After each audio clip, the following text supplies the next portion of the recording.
तो एक कंसेप्ट है the money you save is the money you earn. तो हम बात करेंगे criteria to evaluate loan. Product एक ही साउंड करेगा, बट किस क्राइटेरिया से, किस चीज को ट्रिगर करते हुए वो आपके लिए ज्यादा बेनिफिशियरी होगा या महंगा पड़ेगा, उस एवैल्यूएशन की बात करेंगे। लोन मतलब इंटरेस्ट रेट। अगर ईएमआई में उतनी रखना चाह रहे हैं तो ड्यूरेशन इंक्रीज हो जाता है, but you eventually and up paying more money which is not required. तो ये जो ड्यूरेशन ऑफ रीसेट है ये भी आपके लिए इक्वली इंपॉर्टेंट है, क्योंकि एनुअल वगैरह अगर आपने ले लिया तो वो बड़ा डेंट आपको देगा, फिर हाफ ईयरली, फिर क्वार्टरली। Duration equally important.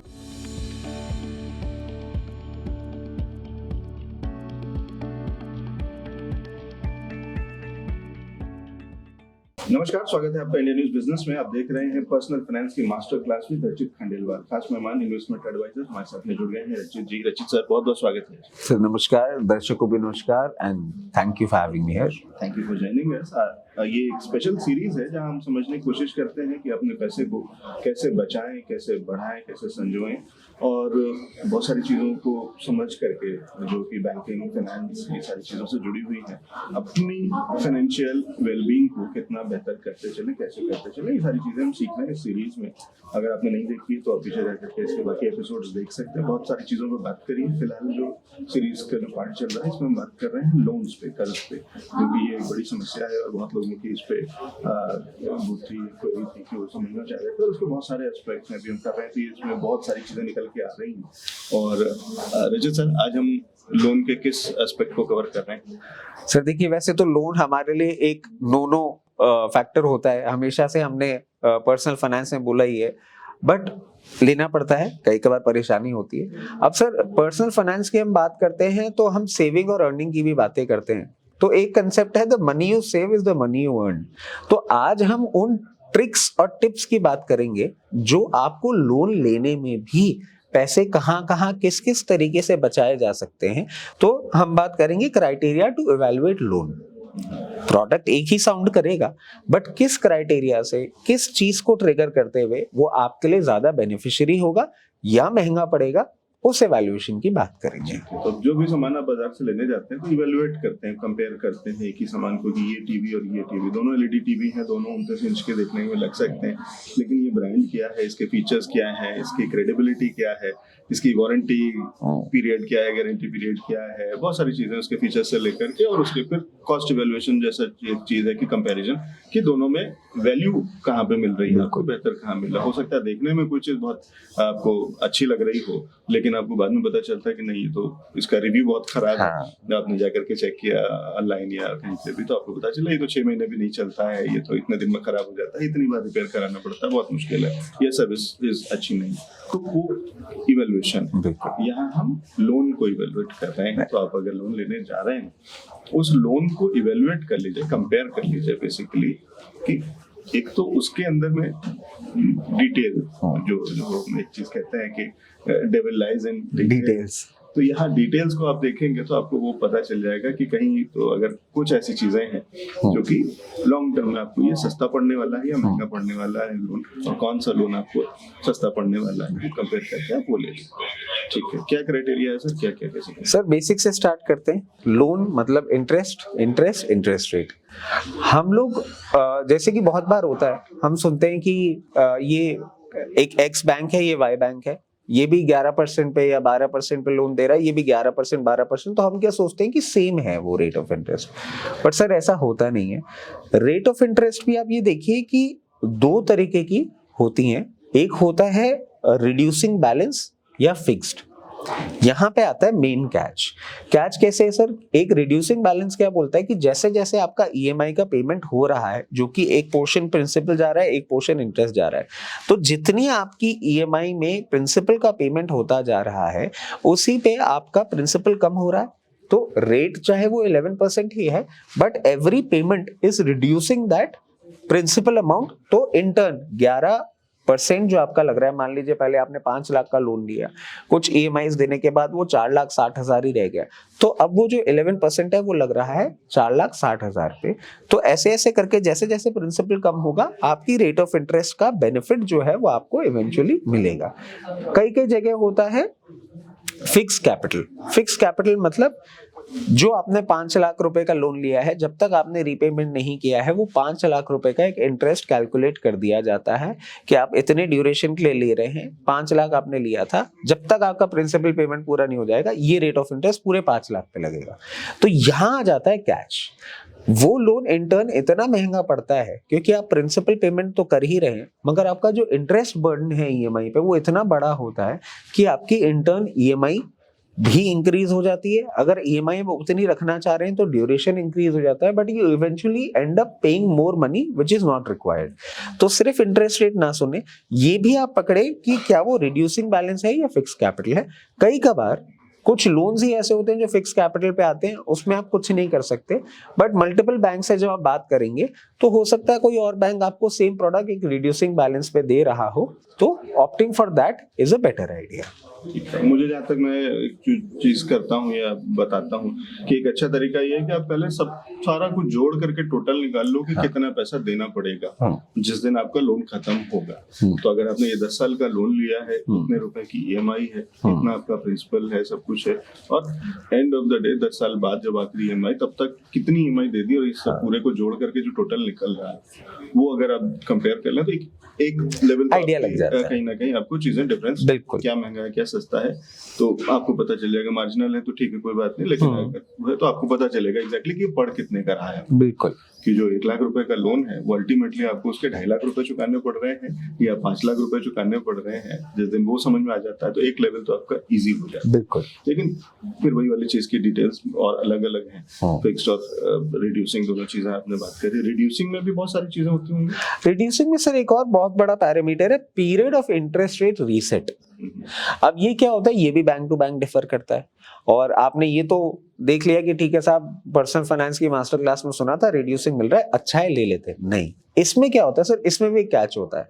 इसमें कैच कब होता है, जब पता लगता है कि एक बैंक जो एक्स है वो रिड्यूसिंग दे तो रहा है, मगर वो जो रीसेट पीरियड है वो 1 साल का लेके चल रहा है। मतलब 1 साल तक तो आपका 5 लाख पे 5 लाख का इंटरेस्ट लगा, फिर 1 साल जब आपका खत्म हुआ तो जो रिमेनिंग आपका प्रिंसिपल था अब वो पूरा का पूरा कंटिन्यूसली 1 साल उस पे लेगा।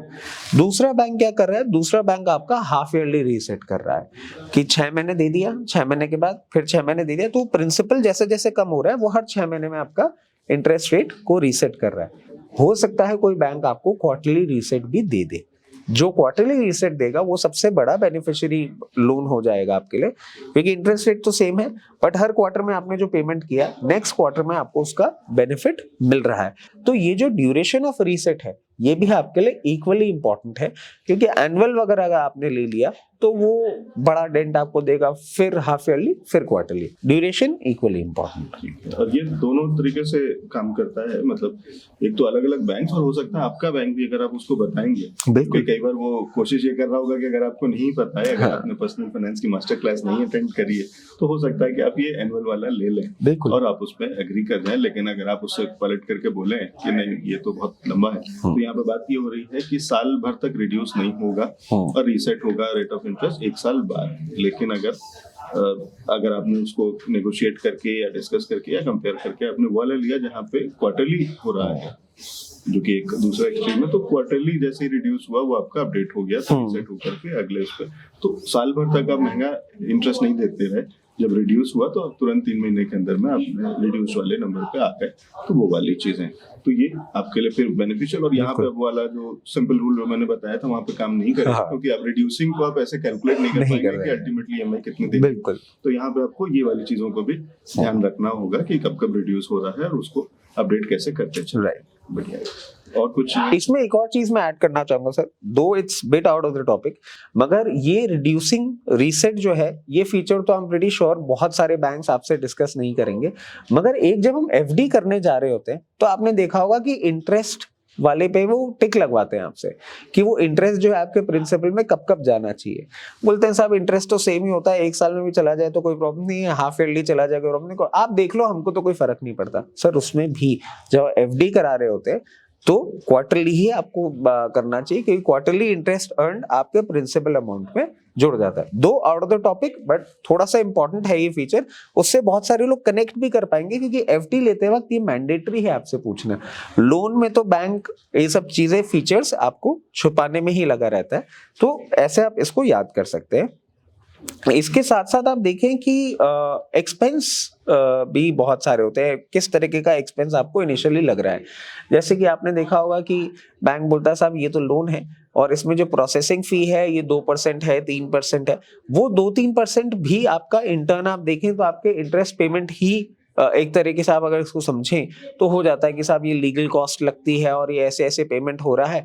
इसमें if you have a good command, अगर आपकी फाइनेंशियल पोजीशन बहुत अच्छी है तो फिर आप कई कई केसेस में तो पूरा का पूरा प्रोसेसिंग फी ही वेवर करा लेते हैं। मतलब आप अगर एक डोमिनेटिंग पोजीशन में और आपको लोन देना बैंक के लिए बहुत एक फेवरेबल सिचुएशन है कि बैंक को पता है यहाँ से लोन नहीं फेल होने वाला, फाइनेंशियली बहुत सॉलिड है, तो कई कई केसेस में आप पूरा का पूरा प्रोसेसिंग फी भी वेवर करा सकते हैं, जो कि बैंक करते हैं। ऐसा नहीं है नहीं करते, you just have to be vigilant and understand कि ये एक ऐसा चीज है जिसको वेवर किया जा सकता है। ये एक्स्ट्रा कॉस्ट होता है जो प्रोसेसिंग फी या फाइल चार्जेस उसको कह करके अलग अलग तरीके के चार्जेस लगा करके, तो उसको भी कंपेयर करिए, उसको भी नेगोशिएट कर सकते हैं काफी हद तक। और अभी हाल ही में आरबीआई ने इस पे भी एक रूलिंग लाए थे जहाँ पे इस पे भी बात करिए। सरकार का भी कहना, आरबीआई का कहना ये है कि ये अलग अलग करके मत बताया करिए, सबको जोड़ करके आप इंटरेस्ट में जो लेना है लेते रहिए, जिससे कि थोड़ी सी लाइफ इजी हो जाए, थोड़ा सिंपल हो जाए। क्योंकि जो लोग पर्सनल फाइनेंस की मास्टर क्लास नहीं अटेंड कर रहे हैं, कम से कम वो इजीली समझ तो पाए कि हाँ एग्जैक्टली कॉस्ट कितना पड़ रहा है, तो वो उसको अलग से ना चार्ज करके, क्योंकि कई बार यहाँ पे भी इसको छिपा करके बैंक्स या इस तरीके के एनबीएफसी जो मोस्टली कंज्यूमर लोन्स में होता था कि 0 EMI पे है, 0% और 0 वाला रेट में वो नहीं है, इंटरेस्ट नहीं है, लेकिन चार्जेस उधर ले लिए 5,000 रुपए चार्जेस या प्रोसेसिंग फी के नाम पे, तो बात तो एक ही है, पैसे तो जा ही रहे हैं। तो वो भी एक इंटरेस्टिंग चीज है कि आपको वो पता रहेगा, और आरबीआई भी कोशिश कर रहा है, लेकिन आप भी कोशिश करिए कि आप खुद भी समझ पाए। बिल्कुल। कुछ और चीजें सर आप देखिए, ये वो लोग कनेक्ट कर पाएंगे जो यूजुअली, जैसे आपको ध्यान हो एक बार हमने बात भी करी थी कि ये प्रोडक्ट इतनी ईएमआई पे है, हम सिर्फ ईएमआई देखते हैं, प्रोडक्ट ले लेते हैं। सर इसमें प्रॉब्लम कहाँ आती है, आप ऐसे समझें कि बोला ये जाता है कि साहब गाड़ी आप ले रहे हैं तो 1 लाख रुपए की आपकी जो ईएमआई है वो इस गाड़ी पे 1700 रुपए है, और इस गाड़ी पे ईएमआई जो है वो 2100 रुपए पर लाख की है। अब आप देख लीजिए आपको क्या वेरिएंट चाहिए क्या। ये एक तरीके का इनका सेल्स पुश होता है प्रोडक्ट को लेके, और बैंक भी ज्यादा प्रेफर यही करता है कि आप 1700 रुपए वाली ईएमआई ऑप्ट कर ले। Reason, lower EMI gives you sense of comfort. Lower EMI आपको ऐसा भी कैलकुलेशन लगाने को मान सकता है कि आज अगर मैं 10 लाख का लोन ले रहा हूँ, 17,000 की ईएमआई तो है, यहाँ तो 21,000 की ईएमआई आ रही है, 17,000 वाला मेरे बजट को सूट करता है, मैं ले लेता हूँ। मगर ये लोअर ईएमआई का आप इसको ऐसे समझें कि ड्यूरेशन लंबा होता है।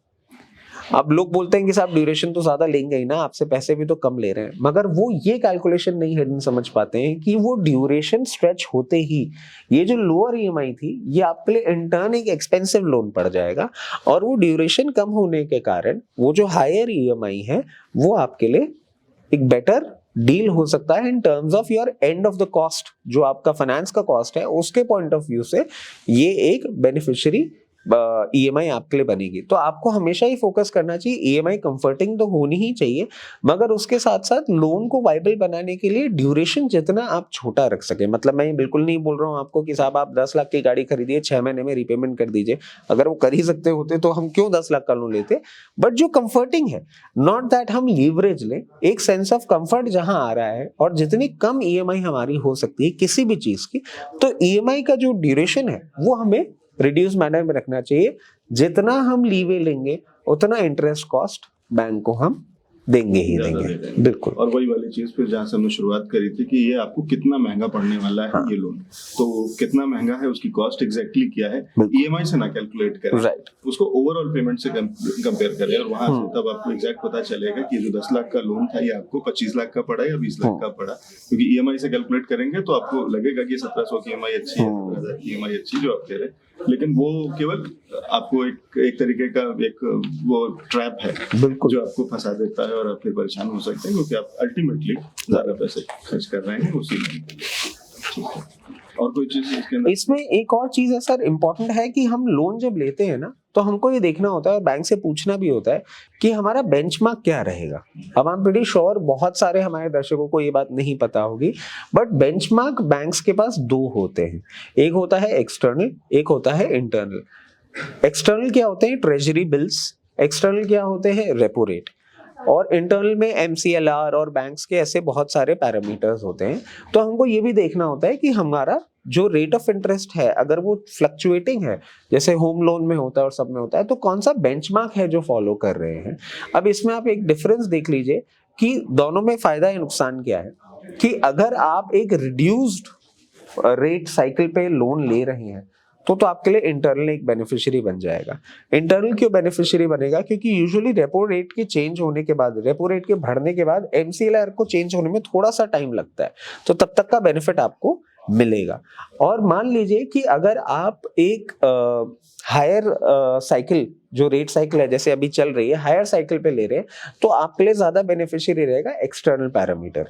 जैसे ही RBI गवर्नर ने रेपो रेट या ट्रेजरी बिल्स में कोई भी चेंजेस आते हैं तो वो हाथ के हाथ आपके रेट ऑफ इंटरेस्ट को इम्पैक्ट करता है और हाथ के हाथ आपको रिड्यूस करता है।